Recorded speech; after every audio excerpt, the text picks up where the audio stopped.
యాక్చువల్గా బేసికలీ నేను సైంటిస్ట్ అండి. దీనికి ఏంటంటే కీ వాష్ అనేటువంటిది ఇంటిమేటెడ్ వాష్ చాలామందికి ఈరోజు మార్కెట్లో ఉండేటటువంటి అన్ని ఇంటిమేటెడ్ వాష్ అన్నీ కూడా కెమికల్తో సంబంధించినవిగా ఉన్నాయి. కాబట్టి ఫస్ట్ టైం మేము ఇండియాలోనే ఫస్ట్ టైం శాచెట్లో ఈ ఇంటిమేటెడ్ వాష్ని అందరికీ ఇవ్వాలి అన్న ఉద్దేశం. ఇవాళ కూడా చాలామందికి భారతదేశంలో ఈ ప్యాడ్స్ వాడటం మీద కానీ వీటి మీద కానీ ఇంకా పూర్తి అవగాహన రాలేదు.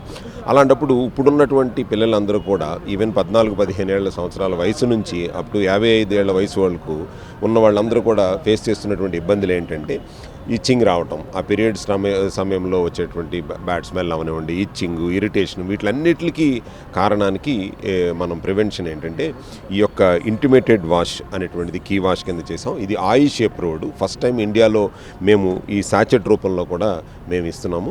సో దీనికి ఏంటంటే ఈ కాలేజెస్, యూనివర్సిటీస్ వీటిలన్నిటికీ కూడా వెళ్ళి వాళ్ళకి ఒక మంచి అవగాహన పిల్లలందరికీ కలిగించాలన్న సదుద్దేశంతో ఇగ్నైట్ కాలేజెస్, తర్వాత ఎంఎన్ఆర్ కాలేజెస్, అట్లాగే ప్రతి ఒక్క యూనివర్సిటీ కాలేజెస్కి వెళ్ళి ఈ యొక్క ఇంటిమేటెడ్ వాష్ ఇంపార్టెన్సు అలాగే మెన్స్ట్రల్ హైజీన్ మీద అవగాహన కలిగించాలనేది మా ముఖ్య ఉద్దేశము. సో బేసికల్లీ అవగాహన బాగా తక్కువ ఉండేది మెయిన్గా కాలేజెస్లో, డిగ్రీ కాలేజెస్ అలాంటి వాళ్ళకైతే అసలు పూర్తిగా అవగాహన ఉండదు. ఎందుకంటే వాళ్ళకి అప్పుడే హార్మోన్స్ మారుతూ ఉంటాయి, అసలు ఏం చేయాలి ఎలా చేయాలి అనేది కూడా తెలియదు.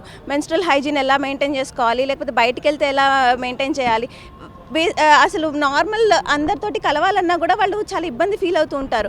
ఇప్పుడు బయటకు వెళ్తే ఎవరు ఏమనుకుంటారు, ఈవెన్ బాత్రూమ్కి వెళ్ళాలనుకో, టాయిలెట్కి వెళ్ళాలంటే లెక్చరర్ని అడగరు, ఎలా మెయింటైన్ చేయాలి, వాళ్ళని ఎలా అడగాలి, ఎలా అప్రోచ్ అవ్వాలి, సో ఇలాంటివి ఏమీ తెలీదు. సో మెయిన్గా మేము ఏంటంటే కాలేజెస్లో basic hygiene, basic intimate things ఇవన్నీ ఎలా ఉంటాయి, మనం ఎలా మెయింటైన్ చేయాలి, ఇలాంటివన్నీ కూడా మేము అందరికీ అవేర్నెస్ ఇస్తూ ఉంటాము. ఇదే కాకుండా కార్పొరేట్ ఆఫీసెస్లో కానీ ఎన్జిఓస్ తోటి కానీ కలిసి మామూలుగా ఇలాంటి ఈవెంట్స్ ఎప్పుడైతే ఆడవాళ్ళందరూ కలిసిన ఈవెంట్స్ ఏవేవైతే ఉన్నాయో వాటన్నిటిలోకి వెళ్ళి మేము ఫస్ట్ అవేర్నెస్ ఇస్తున్నాము. ఇంటర్నల్ హైజీన్ ఎంత ముఖ్యం, దాన్ని ఎలా మనం మెయింటైన్ చేసుకోవాలి, ఇంటిమేట్ హైజీన్ని మనం ఎలా మెయింటైన్ చేసుకోవాలి, ఇవన్నీ అవేర్నెస్ ఇస్తూ అండ్ వాళ్ళకి మా కీ వాష్ గురించి కూడా చెప్తున్నాము.